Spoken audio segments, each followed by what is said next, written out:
Jackie cinemas நேயர்களுக்கு வணக்கம். நான் உங்கள் ஜாக்கி சேகர். இந்த எபிசோடில் வாழ மலையாள திரைப்படத்துடைய வீடியோ மிஸ்ஸை பார்க்க இருக்கின்றோம். மெமரிஸ் படத்தில் ஜீத்து ஜோசப் அண்ட் பிருத்திவிராஜ் ரெண்டு பேருமே இணைந்து மிரட்டினார்கள். ஸோ இந்த திரைப்படம் அந்த மாதிரி ஒரு மிரட்டலை சந்தித்ததா இல்லையா அப்படின்றத பார்க்கலாம். அதற்கு முன்பாக ஓழம் திரைப்படத்தினுடைய கதை என்னன்னு பார்த்துடலாம். பிருத்திவிராஜ் சூர்யா அவர் யூஎஸில் பாம் டெமலிஷ் கட்டடங்கள்லாம் டெமலிஷ் பண்ணுற வேலையை பண்ணுறாரு. மிக கச்சிதமாக பாம் செட் பண்ணுறதுல மண். அவருடைய தங்கை திருமணத்திற்காக அதை பற்றி பேசுறதுக்காக அதாவது சென்னைக்கு வராரு. அவங்க அப்பா இங்கே கவர்மெண்ட் ஆஃபீஸில் ஒர்க் பண்ணுறாரு. அவருக்கு ஒரு தங்கை ஒரு தம்பி இருக்கிறாங்க.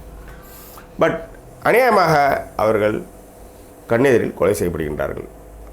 அந்த கொலையாளிகளை சூர்யா என்ன பண்ணார், பிருத்திவிராஜ் என்ன பண்ணார் அப்படின்றதான் இந்த திரைப்படத்துடைய கதை. பிருத்திவிராஜ் அவருடைய ரோலை ரொம்ப சிறப்பாக பண்ணியிருக்கிறாரு. நிறைய அதாவது கண் எதிரில் நடக்கக்கூடிய அந்த காட்சிகளை பார்த்து ஒன்றும் செய்ய முடியலன்றதை தவிக்கிற காட்சியும் சரி, அண்ணன் தங்க அந்த ரிலேஷன்ஷிப்பில் தங்கை மீது காதலும் பாசமும் வைத்திருக்கிற அந்த காட்சிகள்லாம் ரொம்ப லவபுளாக இருக்குது, ரொம்ப இயல்பாக இருக்குது. இந்த திரைப்படத்தில் நான் ரொம்ப ரசித்த கேரக்டர் ரெண்டு பேர். ஒன்று ஜெயபிரகாஷ், இன்னொன்று பசுபதி. இவங்க ரெண்டு பேருக்குமான அந்த காம்பினேஷன் ஷாட்டும் சரி, அவங்க ரெண்டு பேரும் பேசிக்கிற அந்த விஷயங்களும் சரி ரொம்ப நல்லா இருந்தது. இந்த மாதிரி டேட்டு பிஸ்னஸ் பண்ணுற பிஸ்னஸ் மேன் எப்படி நடந்துக்குவான்றது ஜெயபிரகாஷ் கண்முன் நீங்கள் ரைட். இந்த திரைப்படத்தினுடைய ப்ளஸ் அப்படின்னு பார்த்துருவோம்.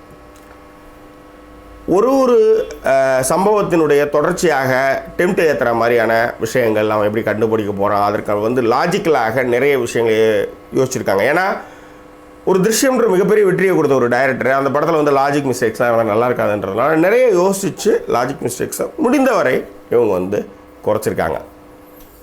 ஸோ அதனால் இந்த திரைப்படம் ஒரு த்ரில்லர் அந்த பேஸில் இந்த திரைப்படம் தொடர்ந்து பயணிக்குது, நல்லாவே பயணிக்குது. பட் ஒரு விஷயம் இந்த திரைப்படத்துடைய மைனஸ் அப்படின்னு பார்த்தீங்கன்னா, ஃபஸ்ட் ஆஃப் நான் லீனியராக ஒரு கதை சொல்லப்பட்டு கொண்டே வரும்பொழுது ஒருத்தன் இங்கே கரண்ட்டில் நடக்கிற விஷயத்தையும் பாசிட்டிவ் மிக்ஸ் பண்ணி நான் லீனியரில் கதை சொல்லியிருக்காங்க. அதில் என்னென்னா, இந்த ப்ரெசென்ட்டில் நடக்கிற சென்னையில் நம்ம கோட்டுப்புறத்துக்கிட்ட இருக்கிற ஹவுசிங் போர்டில் ஓட விட்ருக்காங்க. அது என்ன மேட்டர்னா, அந்த நம்ம ஹவுசிங் போர்டெலாம் சாதாரணமான விஷயம் கிடையாது. அங்கெல்லாம் போய் இறங்கினாலே யார் என்னான்னு ஒரு ஒவ்வொரு இடத்துலையும் ஒரு 4 பசங்க கேரம் போர்டு விளையாடிட்டு இருப்பாங்க. இந்த பக்கம் இந்த பக்கம் தண்ணி லாரி போயிட்டுருக்க மாதிரி நிறைய விஷயங்கள் நடக்கும் நம்ம ஹவுசிங் போர்டில். இந்த படத்தில் பார்த்தீங்கன்னா பிருத்திவிராஜ் இந்த பிளாக் கேட்ஸ் 2 பேர் ஓடிட்டே இருக்கிறாங்களோசரம் மக்களே யாருமே இருக்க மாட்டாங்க. லாஸ்ட்டாக போலீஸ்கிட்ட சொல்கிறதுக்கு மட்டும் 2 பேர் போகிறாங்க. ஸோ அந்த மாதிரி அதுவே மிகப்பெரிய ஒரு லாஜிக் மிஸ்டேக்ஸ். இந்த மாதிரியான ஒரு இடத்த இவங்க வெவ்வேறு இடங்கள் போயிருக்கலாம். ஃபஸ்ட்டு ஓப்பனிங் அந்த பிளாக்லேருந்து ஆரம்பித்தா கூட அதுக்கப்புறம் ஒரு பஸ்ஸில் திருத்துற மாதிரி, அதன் பிறகு பீச் எங்கெங்கே எவ்வளோ இருக்குது. பிளாக் மட்டும் தான் இங்கே எடுத்த மெனக்கடையில் ஒவ்வொரு இடத்துல ஆள் எங்கெங்கேயோ ஓடுற மாதிரி, இவ்வளோ ட்ரெயின்லேருந்து இறங்கி ஓடுற மாதிரி, இல்லை பஸ்ஸில் ஏறி ஓடுற மாதிரி என்னென்னவோ பண்ணியிருக்கலாம். ஸோ இவங்க ஒரே பிளாக்கில் அது பண்ணுறது கொஞ்சம் அயற்சியை கொடுக்கின்றது. அந்த இடத்த இவங்க மாற்றிருந்தாங்கன்னா ஒரு சுவாரஸ்யம் இருக்கும். ஒரே இடத்துல திரும்ப திரும்ப திரும்ப திரும்ப அடிச்சிட்டு இருக்கிறப்ப ஃப்ளாஷ் கட்டு போயிட்டு வர்றப்ப கடுப்பாக இருக்குது. ஆனால் இந்த ஃப்ளாஷ் கட்டு போயிட்டு வர்றதுக்காக அவங்க மெனக்கிட்டு இருக்காங்க இல்லையா, ஒரு இடத்துலேருந்து இன்னொரு இடத்துல முடிகிறப்ப அந்த மாதிரி எடிட்டிங் விஷயங்கள்லாம் நல்லா இருக்குது. எடிட்டிங் அயூப் கான் எடிட்டிங் பண்ணியிருக்காரு. திரைப்படத்துக்கான சினிமாட்டோகிராஃபர் சகமத் சைனுதீன் அவருடைய பணி மிக சிறப்பாகவே செய்திருக்கிறார். இந்த திரைப்படத்துக்கான மியூசிக் அனில் ஜான்சன். ஒரு பாடல் ரொம்ப நல்லாயிருக்கு. அது அந்த தங்கை அந்த குடும்ப பாடல், அந்த ஃபேமிலி சென்டிமெண்ட் பாடல் ரொம்ப நல்லாயிருக்கு. ஒரே விஷயம் என்னென்னா, இந்த திரைப்படத்தோட கிளைமேக்ஸ் ரொம்ப பிடிச்சிருந்தது. ஒரு டெம்டிங். பட் ஏற்கனவே நம்ம நிறைய படங்கள் இது மாதிரி பார்த்துருக்கோம்.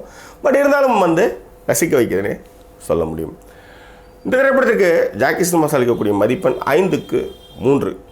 இந்த படம் இன்னும் கூட அந்த கோட்டுப்புறம் ஹவுசிங் போர்டிலே ஓடாமல் கொஞ்சம் வெளியெல்லாம் எடுத்திருந்தா கூட இந்த படம் வேறு ஒரு லெவலுக்கு போயிருக்கோம்.